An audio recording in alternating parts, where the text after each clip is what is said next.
थी। उसकी अलीगंज की लड़की पूजा बहुत गरीब थी।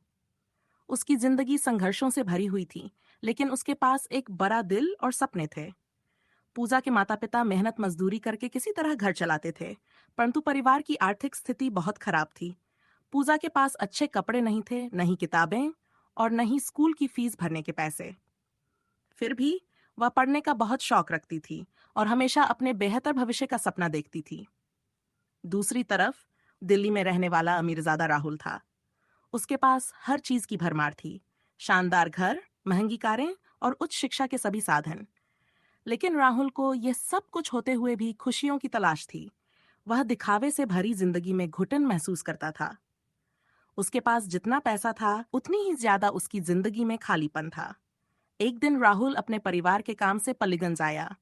वहीं उसकी मुलाकात पूजा से हुई। पूजा की सादगी और उसकी आंखों में छिपे सपनों ने राहुल को बहुत प्रभावित किया। राहुल ने देखा कि पूजा के पास भले ही पैसे न हों, पर उसकी मेहनत और इच्छाशक्ति उसे एक दिन बहुत आगे ले जाएगी। पूजा की स्थिति देखकर राहुल ने उसे मदद की पेशकश की, लेकिन पूजा ने साफ मना कर दिया। वह अपनी मेहनत से ही कुछ बनना चाहती थी। राहुल ने फिर से कोशिश की, पर इस बार उसने पूजा की मदद इस तरह से की कि उसे एहसास भी नहीं हुआ। उसने पूजा के स्कूल की फीस गुमनाम तरीके से भरवा दी और उसकी पढ़ाई के लिए किताबों की व्यवस्था कर दी। पूजा ये सब देखकर हैरान थी, लेकिन खुश भी, क्योंकि अब वह बिना किसी बोझ के अपने सपनों को पूरा कर सकती थी। समय बीतता गया, पूजा ने अपनी मेहनत से अच्छी शिक्षा प्राप्त की और एक सफल डॉक्टर बन गई।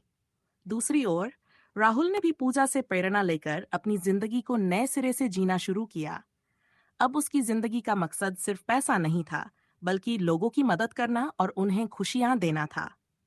आखिरकार पूजा और राहुल की मुलाकात फिर हुई, इस बार एक अलग रूप में। दोनों ने एक दूसरे की जिंदगियों में सकारात्मक बदलाव लाए थे। पूजा की मेहनत और राहुल के अच्छे दिल ने उन्हें एक दूसरे के करीब ला दिया।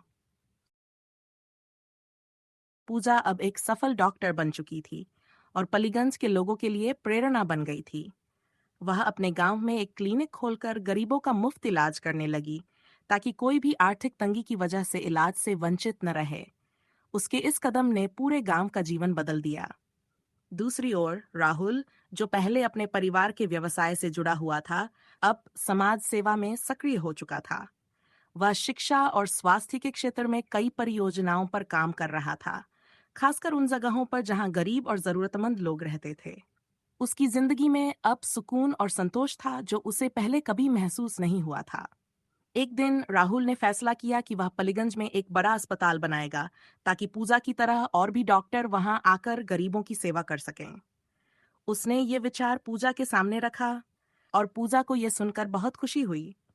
दोनों ने मिलकर इस योजना पर काम करना शुरू किया। जैसे जैसे अस्पताल का निर्माण शुरू हुआ, दोनों की मुलाकातें भी बढ़ने लगीं। राहुल और पूजा एक दूसरे के प्रति आकर्षित होने लगे, लेकिन दोनों ने अपने दिल की बात कभी खुलकर नहीं कही। पूजा अपने काम में इतनी डूबी रहती थी कि उसे इन भावनाओं का एहसास ही नहीं हुआ, जबकि राहुल धीरे धीरे पूजा के प्रति अपनी भावनाओं को समझने लगा था। एक दिन अस्पताल का उद्घाटन होने वाला था। राहुल ने सोचा कि यह मौका सही होगा जब वह पूजा से अपने दिल की बात कहे। उद्घाटन के दिन गांव के सारे लोग इकट्ठा हुए थे। पूजा और राहुल ने मिलकर रिबन काटा और लोग तालियों से स्वागत कर रहे थे। उद्घाटन समारोह के बाद राहुल ने पूजा को एकांत में बुलाया और अपने दिल की बात कही। उसने पूजा से कहा, पूजा, मैंने अपनी जिंदगी में बहुत कुछ पाया, लेकिन सच्ची खुशी और सुकून मुझे तब मिला जब तुमसे मिला। तुमने मुझे दिखाया कि जिंदगी का असली मकसद क्या होता है। क्या तुम मेरे साथ इस सफर में हमेशा रहोगी? पूजा ये सुनकर चौंक गई, क्योंकि उसने कभी इस बारे में नहीं सोचा था।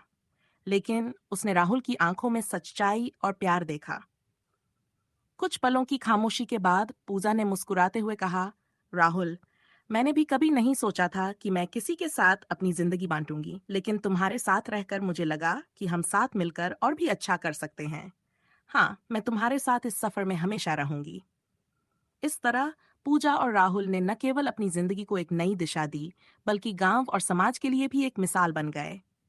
दोनों ने मिलकर अस्पताल को सफल बनाया और समाज सेवा को अपने जीवन का उद्देश्य बना लिया। उनका प्रेम और सेवा का ये सफर हमेशा चलता रहा और उन्होंने एक खुशहाल जीवन जिया।